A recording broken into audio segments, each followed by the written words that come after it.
다 함께 찬양으로 영광 돌리시겠습니다.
할렐루야. 사망 권세를 모두 이기시고 부활하신 우리 구주 예수 그리스도를 찬양합니다. 오늘도 사모하는 마음으로 브릿지교회 부활주일 감사 예배에 참여하시는 모든 성도님들을 주님의 이름으로 환영하고 축복합니다.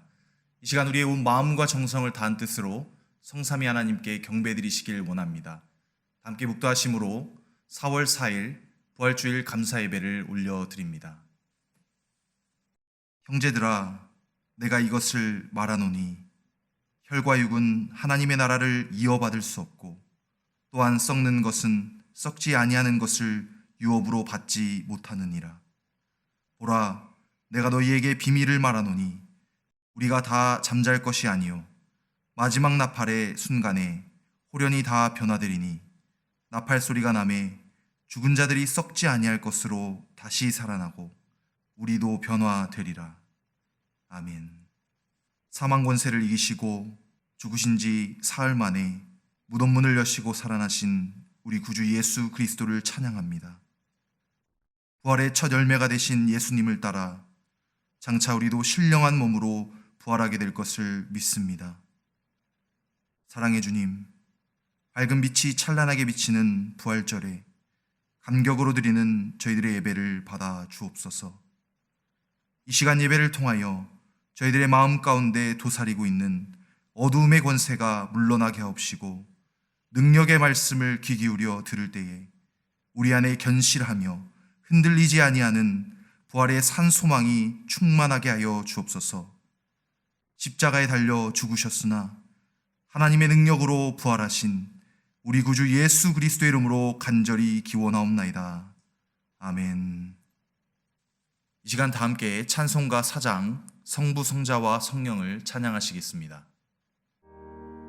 성부 성자와 성령 영원히 영광 받으옵소서.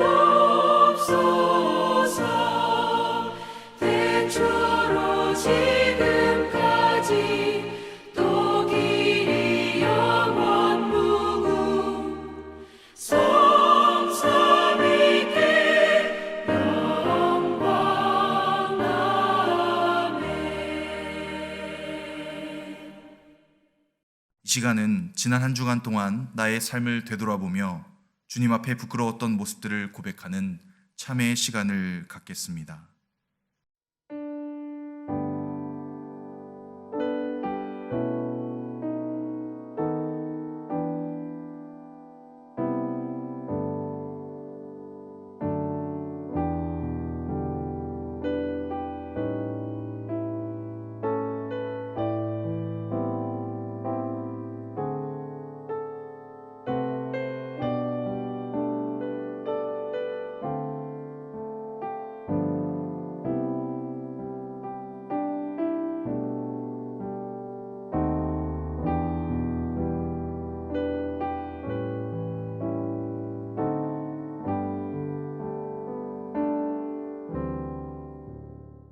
내 이름으로 일컫는 내 백성이 그들의 악한 길에서 떠나 스스로 낮추고 기도하여 내 얼굴을 찾으면 내가 하늘에서 듣고 그들의 죄를 사하고 그들의 땅을 고칠지니라.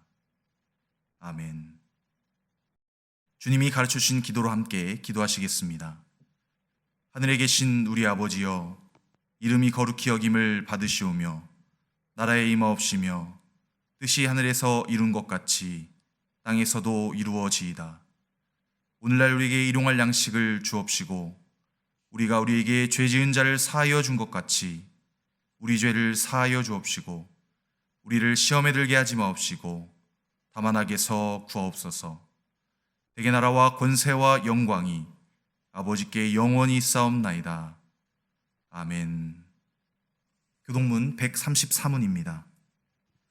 내가 받은 것을 먼저 너희에게 전하였노니 이는 성경대로 그리스도께서 우리 죄를 위하여 죽으시고 장사 지낸 바 되셨다가 성경대로 사흘 만에 다시 살아나사 게바에게 보이시고 후에 12 제자에게와 그 후에 500여 형제에게 일시에 보이셨나니 그 중에 지금까지 대다수는 살아있고 어떤 사람은 잠들었으며 그 후에 야고보에게 보이셨으며 그 후에 모든 사도에게와 맨 나중에 만삭되지 못하여 난 자 같은 내게도 보이셨느니라.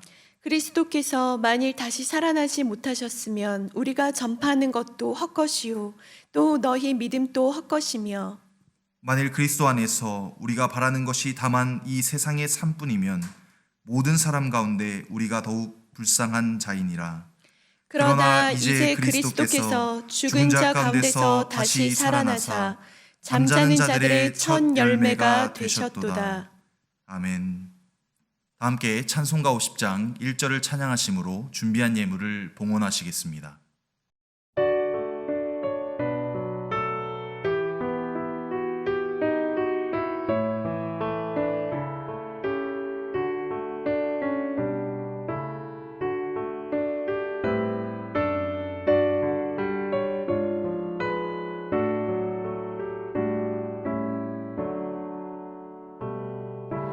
내게 있는 모든 것을 아낌없이 드리네. 사랑하고 의지하며 주만 따라 살리라. 주께 드리네. 주께 드리네.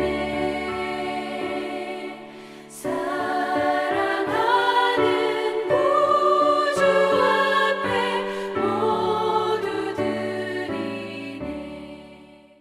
이 시간 예배를 위해서 장난희 권사님 기도해 주시겠습니다. 전능하신 하나님, 온 인류를 위해 자신의 생명을 들여 죽음을 이기시고 부활하신 성리날 거룩한 부활의 아침 예배자로 부르시어 부활의 영광에 참여케 하신 하나님 은혜를 찬양합니다. 비록 육신은 다 함께 하지 못하지만 대면 예배와 온라인으로 함께 부활의 주님을 기뻐하며 기쁨과 감격의 예배로 하나님께 올리오니 받으시옵소서. 너희 안에 이 마음을 품으라 곧 그리스도의 마음이라 하심에도 주님의 가신 길 겸손과 순종으로 주님의 사랑과 구원의 은혜에 보답하는 삶을 살아야 함에도 행함이 없는 연약함과 죄를 용서하여 주시고 부활의 능력이 우리 삶 가운데 충만케 하시어 어둠의 권세가 떠나가고 성령 하나님의 다스림이 함께하여 주시옵소서. 부활이요 생명 되시는 주님, 이 땅의 교회 위에 부활의 빛을 비추시사 복음의 능력으로 사명 감당하는 교회들로 거듭나게 하시옵고, 또한 부활의 능력이 이 땅의 가정들에 나타내사 사랑과 포옹과 따뜻한 쉼이 있는 작은 천국이 되게 하시며, 꿈을 잃은 청년들과 물질 만능주의로 변화되며 인종차별과 범죄로 얼룩진 이 미국 땅과 대한민국을 하나님 사랑과 공의가 강같이 흐르는 아름다운 나라 되게 하시옵소서. 부활의 영광을 세계 열방 가운데 나타내시고 우리 브리치 교회에 부활의 은혜를 부으시어 믿음의 성숙과 신앙의 견고함에 자라게 하시옵고, 오늘 베풀어 주실 성찬 가운데 하나님의 은혜가 충만히 임하여 새롭게 태어나는 감격의 시간 되게 하사 주님의 몸된 브리치 교회를 하나님과 사람 사이에 징검다리의 역할을 감당하는 믿음의 지체들로 삼아 주님의 이름만이 높여지게 하시옵소서. 말씀을 전하실 김주혜 목사님과 E.M. 조셉 전도사님, 주님의 권능의 손으로 붙드시사 듣는 우리와 자녀들의 마음이 뜨거워지게 하시어 담대하며 진실하며 거룩한 평화의 사도가 되게 하시길 간절히 원하며 주님을 기대하며 모든 것 감사드리며 부활의 첫 열매가 되신 예수님 이름으로 기도합니다. 아멘. 이 시간은 천안교회 성가대에서 찬양으로 영광 돌리시겠습니다.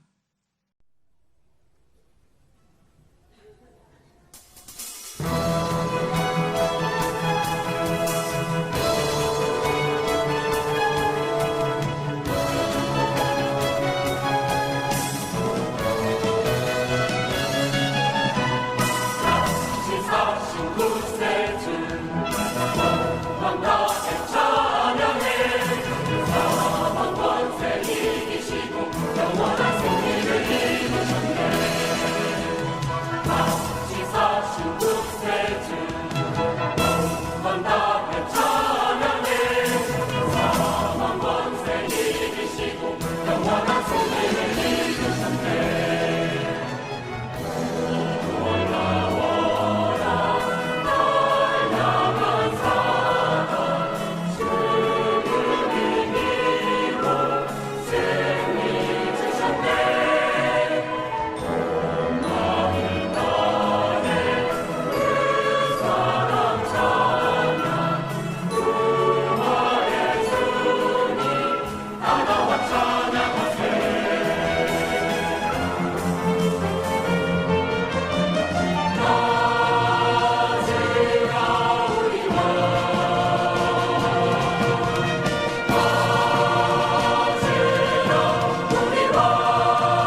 주신 하나님의 말씀은 고린도전서 15장 1절에서 11절 말씀입니다. 제가 한 절 읽고 여러분이 한 절씩 교독하시겠습니다. 형제들아, 내가 너희에게 전한 복음을 너희에게 알게 하노니 이는 너희가 받은 것이요 또 그 가운데 선 것이라. 너희가 만일 내가 전한 그 말을 굳게 지키고 헛되이 믿지 아니하였으면 그로 말미암아 구원을 받으리라. 내가 받은 것을 먼저 너희에게 전하였노니 이는 성경대로 그리스도께서 우리 죄를 위하여 죽으시고 장사 지낸 바 되셨다가 성경대로 사흘 만에 다시 살아나사 게바에게 보이시고 후에 12 제자에게와 그 후에 500여 형제에게 일시에 보이셨나니 그 중에 지금까지 대다수는 살아있고 어떤 사람은 잠들었으며 그 후에 야고보에게 보이셨으며 그 후에 모든 사도에게와 맨 나중에 만삭되지 못하여 난 자 같은 내게도 보이셨느니라. 나는 사도 중에 가장 작은 자라. 나는 하나님의 교회를 박해하였으므로 사도라 칭함받기를 감당하지 못할 자니라. 그러나 내가 나된 것은 하나님의 은혜로 된 것이니 내게 주신 그의 은혜가 헛되지 아니하여 내가 모든 사도보다 더 많이 수고하였으나 내가 한 것이 아니요 오직 나와 함께 하신 하나님의 은혜로라. 그러므로 나나 그들이나 이같이 전파하매 너희도 이같이 믿었느니라. 아멘. 이 시간 목사님 나오셔서 부활을 믿으십니까? 라는 제목으로 말씀 증거해 주시겠습니다. 할렐루야, 반갑습니다. 오늘은 부활절이죠. 이 시간 모두 예수님의 부활을 기뻐하며 현재 옆에 계신 분들과 이렇게 인사를 나눴으면 좋겠습니다. 해피 이스터. 예수님이 사망과 죽음의 권세를 모두 이기시고 죽은 자 가운데서 부활하신 날이 바로 부활절입니다. 불신자들 가운데 예수님의 생애와 말씀을 가끔 전도하면서 전하게 될 때 그들의 반응에 가끔 놀랄 때가 있습니다. 예수를 믿지 않는 분들이 오히려 복음에 대해서 거부 반응을 전혀 보이지 않는 경우가 있기 때문이죠. 다른 것은 몰라도 예수님이 물 위를 걸으신 사건이나 떡 5개와 물고기 2마리로 5,000명 이상을 먹이고도 남았다는 오병이어 같은 기적들을 들려주면 어떤 분들은 어린 시절 영화에서 그 장면을 봤다고 하면서 되게 반가워하고 좋아하는 분들도 있습니다. 심지어 예수님의 거룩한 삶을 통한 겸손과 온유, 그리고 다른 사람들을 위해서 십자가에 달려 죽으신 사랑의 스토리에 그들은 감동을 받았다고 하면서 꽤 좋아하기도 합니다. 여기까지는 너무 좋죠.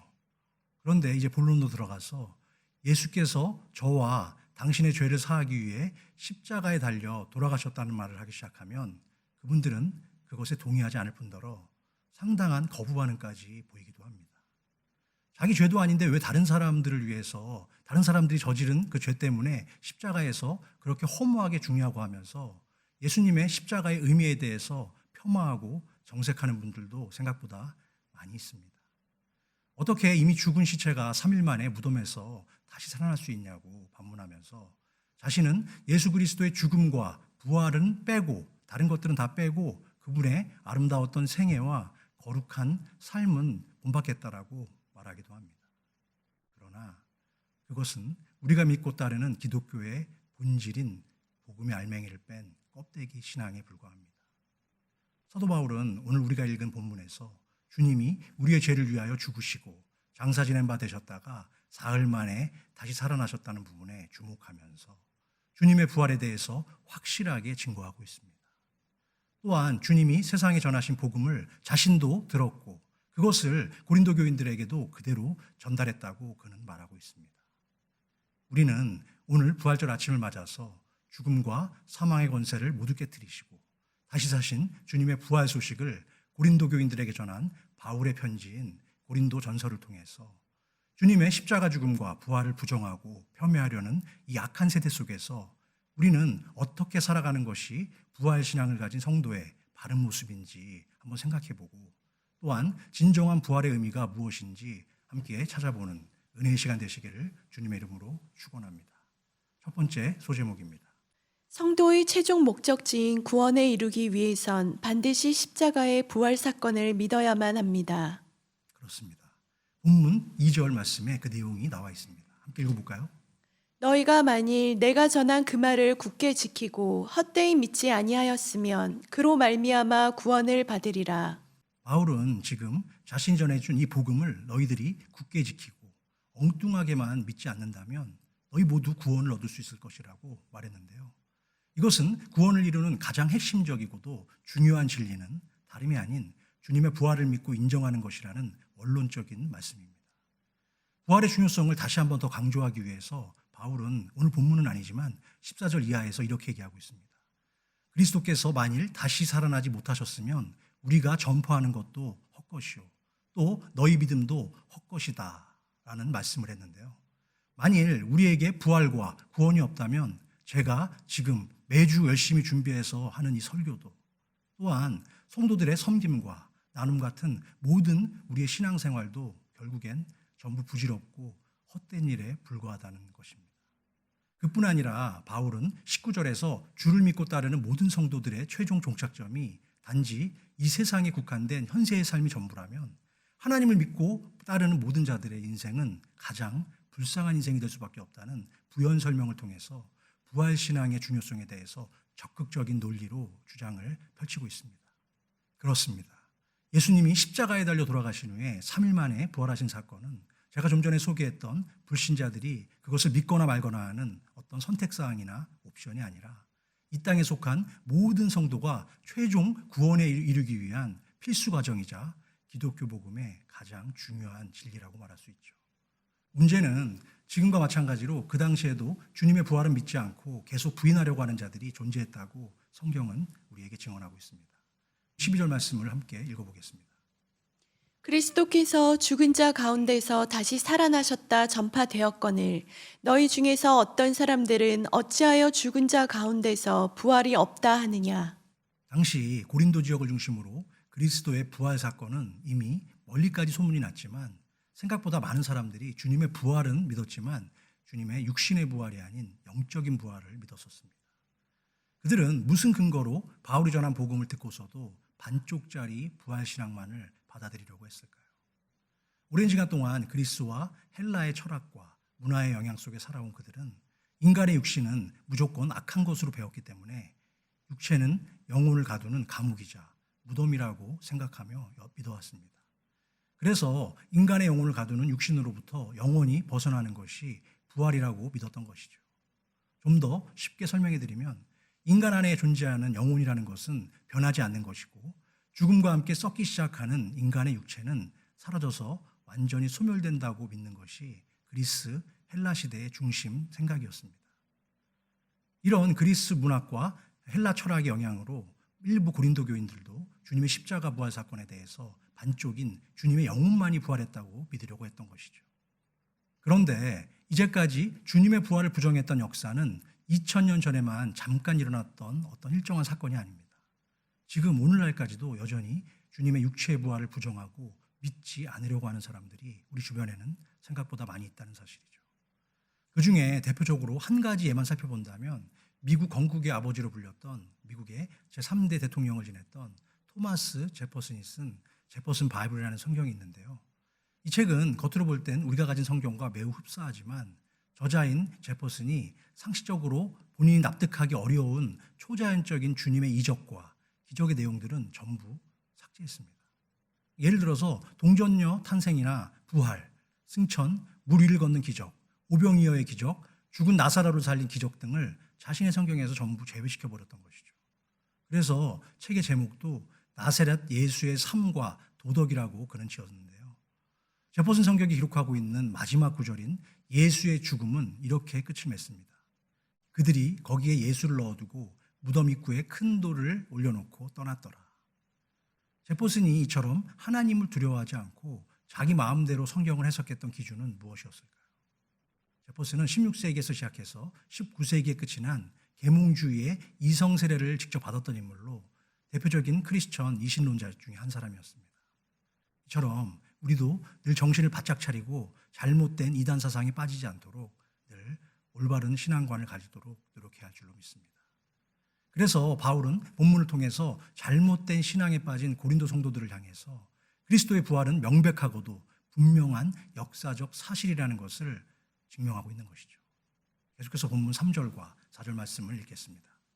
내가 받은 것을 먼저 너희에게 전하였노니 이는 성경대로 그리스도께서 우리 죄를 위하여 죽으시고 장사 지낸 바 되셨다가 성경대로 사흘 만에 다시 살아나사 성경에 기록된 대로 장사한 지 사흘 만에 그리스도의 부활은 이루어졌고 주님의 죽음도 우리들이 지은 죄 때문이라는 것입니다. 바울이 강조한 성경대로라는 말씀은 예수 그리스도의 죽음과 부활이 어쩌다 발생한 우연한 사건이 아닌 미리 계획하시고 여러 번 거듭해서 말씀하신 그 말씀대로 이루어진 역사적 사실이라는 것을 말씀하고 있습니다. 구약의 이사야 선지자는 십자가 사건이 있기 약 800년 전에 그가 찔림은 우리의 허물 때문이요 그가 상함은 우리의 죄악 때문이라. 그가 징계를 받음으로 우리는 평화를 누리고 그가 채찍에 맞음으로 우리는 나음을 받았도다. 여호와께서는 우리 모두의 죄악을 그에게 담당시키셨도다 라는 예언의 메시지를 전한 적이 있습니다.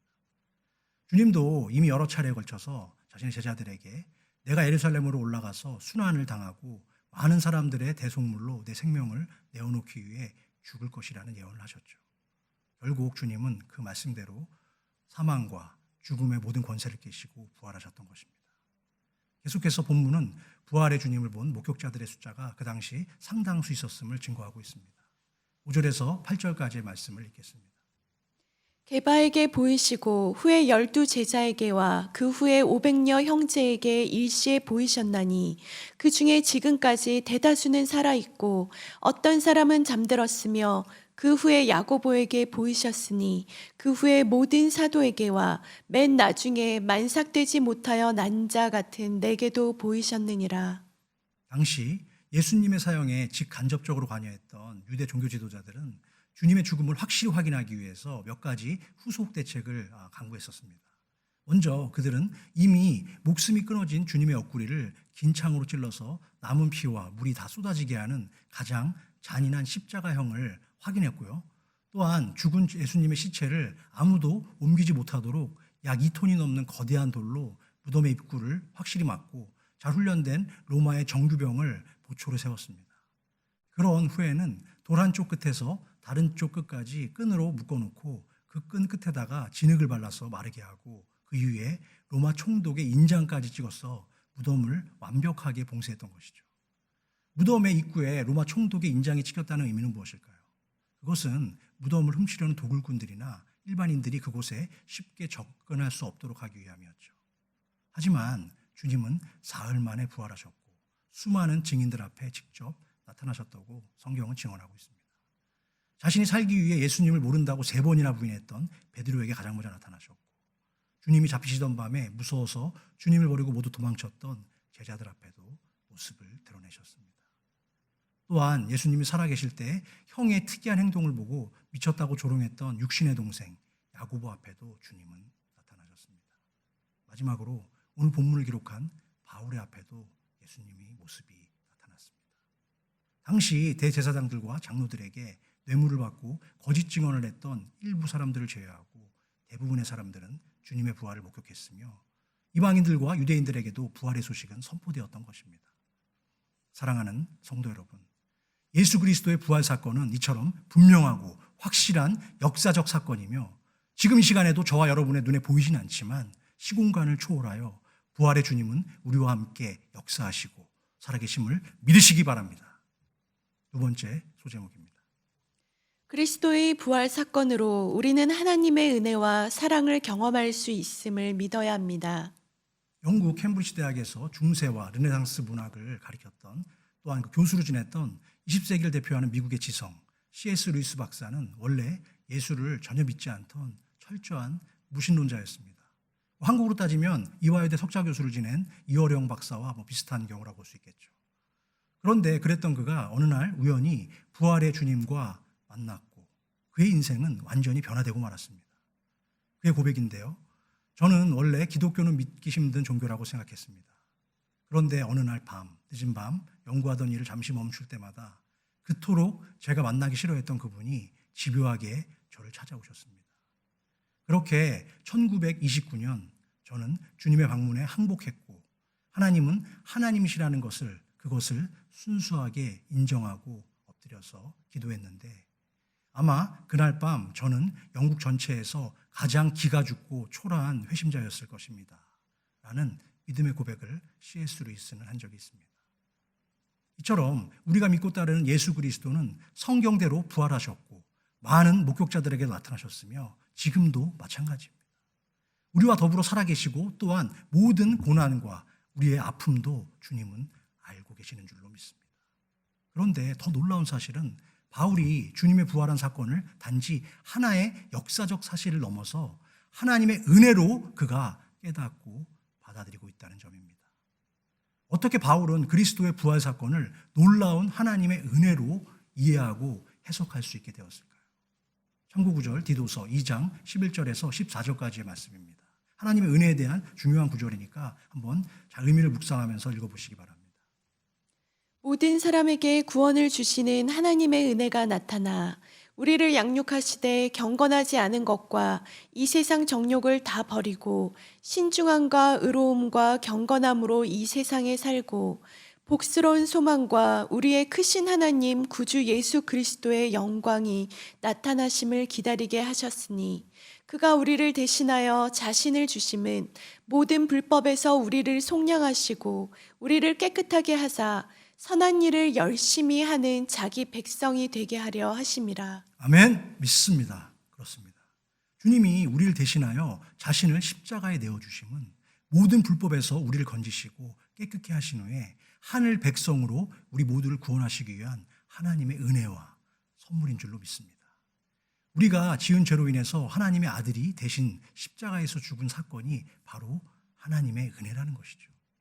이처럼 십자가에 달려서 죽게 된 예수를 부인하고 저주하며 도망갔던 베드로와 제자들에게 다시 나타나시고 육신의 형제인 자신을 향해 손가락질하면서 미쳤다고 비난했던 동생 야고보에게도 나타나셔서 모든 허물과 죄를 용서하시고 품어주셨으며 오히려 그들의 바뀐 삶을 통해 부활의 산 증인이 되게 만드신 것이 은혜가 아니면 우리는 어떤 것을 은혜라고 말할 수 있겠습니까? 본문 8절에서 바울은 만삭되지 못하여 난 자 같은 내게도 보이셨느니라 라는 이 말씀을 통해서 도저히 바뀔 수 없을 것 같았던 죄인인 자기 같은 사람에게도 하나님은 큰 은혜를 베푸셨다는 사실에 감격하고 또한 감사하고 있습니다. 우리말로는 만삭되지 못하여 난 자라는 긴 문장으로 표현되지만 헬라어로는 아주 간단한 단어인 액투 로마라는 단어인데요. 이것은 낙태나 유산으로 해석할 수 있습니다. 바울은 왜 자신의 상황을 표현하면서 낙태나 유산 같은 부정적인 단어를 사용하고 있을까요? 제자들은 예수님의 살아계실 때 직접 주님의 말씀을 들었고 주님이 행하신 기적을 주님의 곁에서 경험하며 함께 지냈죠. 그리고 십자가에서 죽으시고 사흘 만에 부활하신 주님이 하늘로 승천하시기 전에 다시 제자들은 만났습니다. 그러나 바울은 주님이 이미 승천하신 이후에 사도로서 부름을 받았기 때문에 어쩌면 정식 코스를 거친 주님의 제자반 출신이 아닌 일종의 양자나 서자 같은 뭔가 2%를 부족한 자격을 갖춘 사람이라고 스스로 낮게 여겼을지도 모르겠습니다. 그러면 구원받은 성도에게 바울이나 지금 있는 저나 아니면 여러분들 모든 분들에게 하나님의 은혜는 과연 어떤 것을 의미하는 것일까요? 지금 보고 계신 그림 속에 한 여인이 물에 떠 있는 둥근 바위 같은 곳에 위태롭게 앉아 있는 모습을 볼 수 있습니다. 여인의 두 눈은 흰 천으로 가려졌고 그녀의 몸은 한 줄밖에 남지 않은 수금같이 생긴 악기에 간신히 기대어 있죠. 그녀가 앉아 있는 곳은 작은 바람만 불어와도 금방이라도 무너져 내릴 듯한 불안한 자세로 그녀가 앉아 있습니다. 문제는 앞을 전혀 볼 수 없으니 자신이 지금 어디로 가고 있는지 어떤 상황인지조차도 알 수 없다는 사실이죠. 이 그림은 18세기에 활동했던 영국의 유명한 화가 조지 프레드릭 와치가 그린 희망이라는 그림입니다. 사랑하는 성도 여러분, 우리는 오늘도 변함없이 주후 2021년의 부활의 아침을 맞이했습니다. 밝고 따뜻하고 편안한 곳에서 결코 희망은 자라지 않는 것 같습니다. 정말 진정한 희망은 우리가 본 그림 속의 저 여인처럼 보이지 않는 절망 속에서도 끝까지 인내하고 고통과 아픔 속에서도 포기하지 않고 견디는 자에게만 주어지는 하나님의 은총의 선물인 줄로 믿습니다. 코로나 이후에 교회의 앞날에 대해서 많은 사람들이 걱정하고 불안해하며 또한 앞으로 어떻게 될 것인지에 대한 막연한 두려움도 갖고 있습니다. 그러나 절망과 고통의 시간이 없다면 새로운 소망과 은혜의 체험도 없을 것입니다. 혹시 말씀을 듣고 계신 분 중에 지금 우리의 신세가 저 그림 속의 여인처럼 위태로운 모습 같다고 느끼시는 분이 계십니까? 결코 그렇지 않습니다.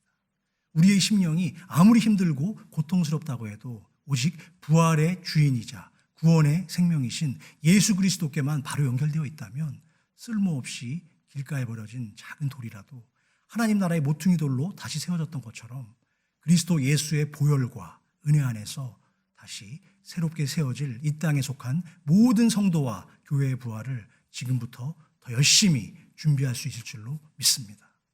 도무지 태어날 수 없는 낙태와 유산의 아픔과 고통 속에서도 하나님의 백성으로 다시 태어난 존재들이 바로 저와 여러분들이고, 구원의 유산을 받을 수 없는 죄인인 우리를 귀하고 예쁘다고 여겨주신 사랑, 그것이 바로 하나님의 축복이자 은혜이기 때문입니다.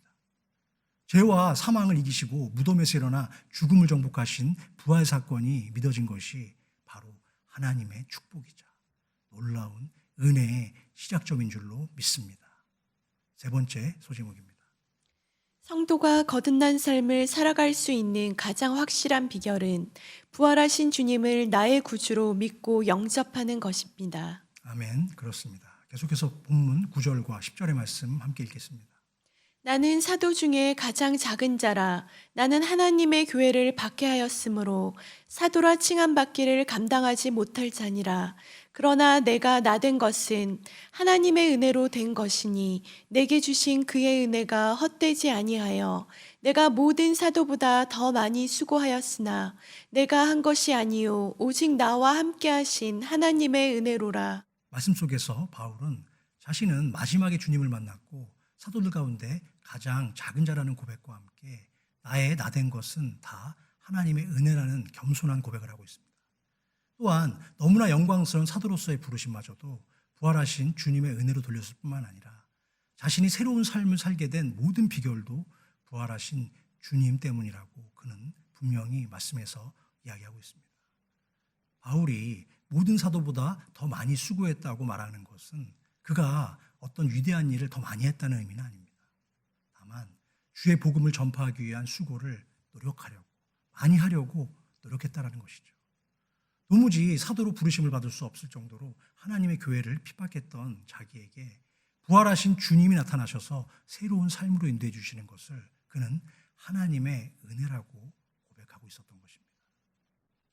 1967년 6월 30일 고작 17살에 불과했던 소녀 조니 에릭슨이 다이빙 연습을 하다가 전혀 예상하지 못했던 큰 사고를 당했습니다. 그로 인해서 목 아래부터 전신이 마비된 그녀의 인생은 고통과 절망, 좌절과 분노에 휩싸인 그 자체였습니다. 날마다 자살 충동을 느끼며 그야말로 인간이 겪을 수 있는 가장 절망적인 시간들을 그녀는 보낼 수밖에 없었습니다. 그러던 그녀의 놀라운 변화의 시작은 누군가가 선물해준 작은 성경부터 시작이 되었습니다. 그녀는 자기처럼 전혀 움직이지 못하고 무기력한 상태로 하반신이 마비된 채 십자가에 달리신 예수님에 대한 말씀을 읽으면서 큰 은혜와 위로를 받았지만 그 무엇보다 자신에게 가장 큰 도움을 준 것은 주님이 다시 사신 부활이 기록된 요한복음 11장을 읽을 때였다고 말하고 있습니다. 예수께서 이르시되 나는 부활이요 생명이니 나를 믿는 자는 죽어도 살겠고 무릇 살아서 나를 믿는 자는 영원히 죽지 아니하리니 이것을 내가 믿느냐.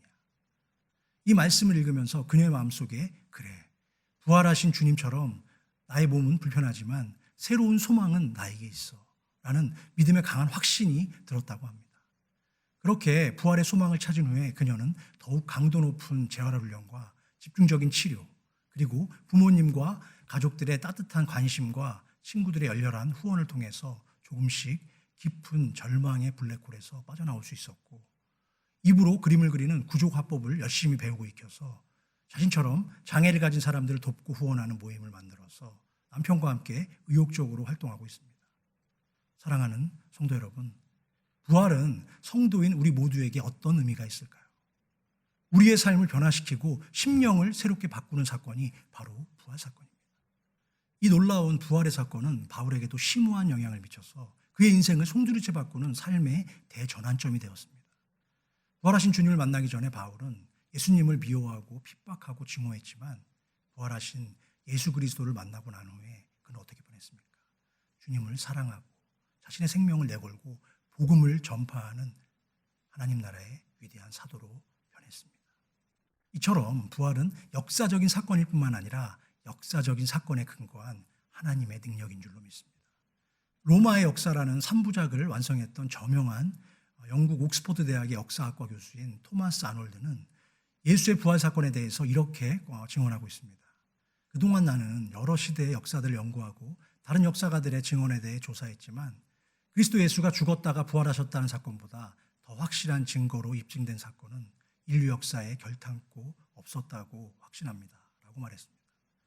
부활하신 주님이 저와 여러분에게 부활의 생명을 가지고 크게 또는 작게 오늘도 이 시간에도 날마다 부딪혀오고 계십니다. 예수님의 죽음은 우리의 죄 때문이고 예수님의 부활은 역사적으로 확실한 사건이기 때문에 이같이 전파함에 너희도 이같이 믿었느니라 라고 11절에서 바울은 말하고 있는 것이죠. 우리가 믿는 그리스도의 복음은 이같이 전파하고 믿는 것이 가장 중요한 것입니다. 기독교 신앙을 세상 사람들의 편의대로 해석하거나 현대인들이 받아들이기 쉬운 철학이나 사상으로 변질시켜서 그 아무리 예수의 십자가 죽음을 부인하고 거부한다고 해도 주님의 부활이 없어지거나 사라지는 법은 없죠. 이같이 전파하고 이같이 믿는 곳에 주님의 부활과 생명은 여전히 잉태되고 죄악이 가득한 땅, 고통과 슬픔이 넘치는 저주와 죽음의 땅에서도 이같이 믿고 전파하는 부활의 복음은 계속 전해진다면 주님의 능력과 은혜를 믿지 않는 사람들이 변화되고 부활의 새 생명을 주 안에서 누리는 축복을 얻게 될 줄로 믿으시기 바랍니다. 그것이 바로 부활의 목적과 의미인 것입니다. 기도하시겠습니다. 죽음의 권세를 이기시고 부활하신 능력의 주님, 우리를 위하여 첫 부활의 열매가 되시고 영생의 축복과 부활의 승리를 약속하신 주님의 그 크신 은혜와 사랑에 진심으로 이 시간 감사와 찬양을 올려드립니다. 지난 1년간 이 세상은 이제까지 한 번도 경험해보지 못했던 미세한 바이러스 코로나의 거침없는 공격으로 인해서 사망과 두려움의 공포 앞에 사람들이 무서워 두려워 떨고 있습니다. 그러나 육신의 죽음보다 더 두려운 것은 저들이 하나님을 만나지 못하고 죄악의 죽음을 맞이하게 된다는 현실을 깨닫지 못하고 있다는 사실입니다. 이 시간 간절히 바라옵기는 더 늦기 전에 저들의 심령 속에 부활의 주님을 만나게 하시고 만물의 창조자이자 주관자이신 당신만을 신뢰하고 바라보는 것만이 영원한 죽음의 두려움에서 완전히 해방되어 진정한 평안과 자유를 누릴 수 있음을 깨닫게 하여 주시사 성령께서 친히 주장하고 인도하여 주시옵소서. 오늘도 사랑하는 주의 백성들이 어려운 상황 속에서도 잊지 않고 부활 예물을 준비하여 저마다 정성껏 올려드립니다. 이 물질은 아버지를 향한 저들의 인생이고 마음의 중심이자 신앙의 고백이오니 기쁘게 흠양하여 주시고 필요한 곳에 사용하사 아버지의 뜻을 이루고 바라옵기는 혹여라도 생업의 어려움으로 인해 올려드리지 못하는 형편에 있는 성도들도 동일하게 기억하여 주시고 저들의 마음의 중심을 받아주시며 하늘의 크신 은혜로 가득 차고 넘치도록 축복하여 주시옵소서. 이제는 우리 주 예수 그리스도의 그 크신 은혜와 아버지 하나님의 극진하신 사랑과 어제도 오늘도 그리고 내일도 여전히 우리와 동행하시는 성령 하나님의 교통감화, 인도, 내주하심의 은총이 이제는 부활의 증인이자 말씀의 승리자로 오신 예수 그리스도 안에서 오늘도 여전히 감사하며 거룩하게 살아가길 다짐하는 모든 사랑하는 주의 백성들과 그들의 가정과 자녀손들 위해 이제로부터 영원토록 함께 계실지어다. 아멘.